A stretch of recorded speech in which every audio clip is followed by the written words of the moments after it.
Hello doctors, today we will learn about the important question from the upper limb, that is the mammary gland. Here is the introduction. Mammary gland is modified sweat gland located in superficial fascia of the pectoral region. Glandular tissue found in both sexes but rudimentary in males and females develop after puberty. Accessory organ of female reproductive system provides nutrition to newborn in the form of the milk. Let's see the location of the breast. Breast lies in superficial fascia of the pectoral region. It is divided into 4 quadrants: upper medial, upper lateral, lower medial and lower lateral. It is the small extension of the upper lateral quadrant called axillary tail of Spence, passes through an opening in deep fascia and lies in axilla known as foramen of Langer. Here is the foramen of Langer. Extend.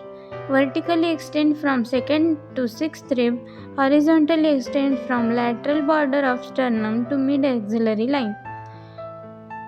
2nd rib to 6th rib, and these are the mid-axillary line and lateral border of the sternum. Deep relations of the breast. Breast lies on deep fascia called as pectoral fascia. Deep to it, there are 3 muscles are present: pectoralis major, serratus anterior, external oblique of abdomen. Then the breast is separated from pectoral fascia by loose areolar tissue called as retromammary space. Due to this tissue, normal breast can be moved freely over the pectoralis major. Structure of breast contains skin, parenchyma and stroma.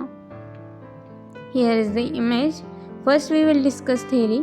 Skin covers the gland and has following features: conical projection called nipple, just present below the center of the breast at the level of 4th intercostal space and 10 cm from the midline.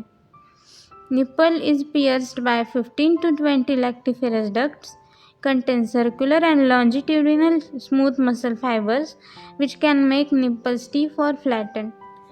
Has few modified sweat and sebaceous glands, rich in nerve supply. Skin surrounding base of the nipple is pigmented and forms a circular area called areola. Let's discuss about the areola.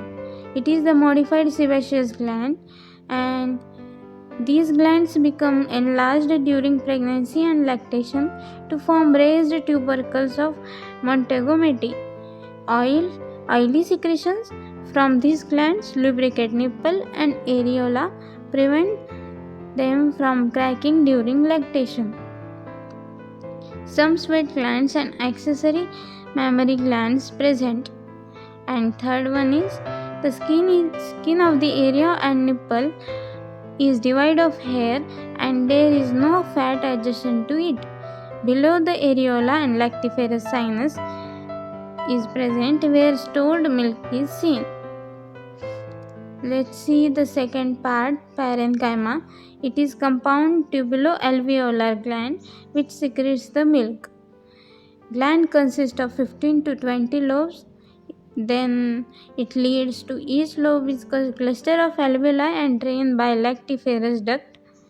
Then lactiferous ducts converge towards nipple and open on it. And near its termination, each tube has dilation called a lactiferous sinus. Here is the lactiferous sinus. Alveolar epithelium. It is the cuboidal in resting phase and columnar during lactation. Important for histology. Then third one is the stroma, forms the supporting framework of gland. It is partly fibrous and partly fatty. Fibrous stroma forms septa known as suspensory ligaments of Cooper. It anchors skin and gland to pectoral fascia. Fatty stroma forms the main bulk of gland. It is distributed all over the breast except beneath the nipple and areola. Here we can see these are the ligaments of the Cooper which attaches mammary gland to the fascia. Next, we will see about the blood supply. Mammary gland is extremely vascular. It is supplied by branches of following arteries. Three arteries. First is internal thoracic artery, lateral thoracic, superior thoracic, and acromiothoracic, which is the branches of axillary artery, and lateral branches of posterior intercostal arteries. Arteries converge on breast and distributed from anterior surface. Posterior surface is relatively avascular. Note point. Then the venous supply. Veins follows arteries. They first converge toward base of the nipple and form an anastomotic venous circle from where veins run in superficial and deep sets. First one is superficial veins drains into internal thoracic vein and into superficial veins of the lower part of the neck. And second one, deep veins drain into axillary and posterior intercostal veins. Here is the arterial supply. Here is the subclavian artery, and here is the branches of the superior thoracic, thoracoacromial, and lateral thoracic artery. Here are the perforating branches of internal thoracic artery and lateral branches of posterior intercostal arteries. It is the nerve supply. Breast is supplied by anterior and lateral cutaneous branches of fourth and sixth intercostal nerves. Nerves convey sensory fibers to skin and autonomic fibers to smooth muscles and to the blood vessels. Nerves don't control the secretion of milk. Secretion is controlled by hormone prolactin. It is so important. MCQs are there also. Secreted by pars anterior of the hypophysis cerebri by the pituitary gland. Lymphatic drainage. Lymph nodes and lymphatics is involved. It is the great importance to surgeon because carcinoma of the breast spreads mostly along lymphatics to regional lymph nodes. Because of that, the breast carcinoma is so fatal. Let's discuss lymph nodes. Lymph from breast drains into following lymph nodes. First one is axillary lymph node and chiefly anterior means the pectoral group. Posterior, lateral, central and apical group of nodes also receive lymph from either directly or indirectly. Axillary lymph nodes, which contains these five: posterior, lateral, central, apical, anterior, that's chief nodes. Some lymph from the breast also reaches supraclavicular nodes, that's called as other cephalic nodes, posterior intercostal nodes, subdiaphragmatic, subperitoneal lymph plexus. Lymphatics and lymphatic vessels are lymphatic vessels. First one is superficial lymphatics. Drain skin over the breast except nipple and areola. Lymphatics pass radially to the surrounding lymph nodes and cephalic lymph nodes. Axillary, internal mammary and supraclavicular nodes. Deep lymphatics drain parenchyma of the breast, also drain nipple and areola. Here is the percentage of the lymph from the breast that drains. 75% lymph from breast to the axillary nodes, 20% to the internal mammary nodes, 5% posterior intercostal nodes. Among axillary nodes, lymphatics end mostly in anterior group and partly in posterior and apical groups.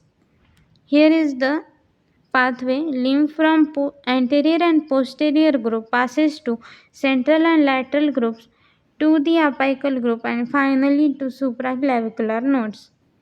Internal mammary nodes drain lymph from the inner and outer half of the breast. A plexus of lymph vessels is present deep to the areola known as subareolar plexus of Sappe. Drains into anterior and or pectoral group of lymph nodes. Here is the subareolar plexus of Sape present behind the areola. Lymphatics from the deep surface of the breast passing through pectoralis major muscle and clavipectoral fascia to reach apical nodes and close to internal mammary nodes. Here are the nodes, that's the anterior node, central, apical, it is the supraclavicular node, and posterior, lateral, and here is the posterior intercostal nodes. Here intermammary lymph nodes also present.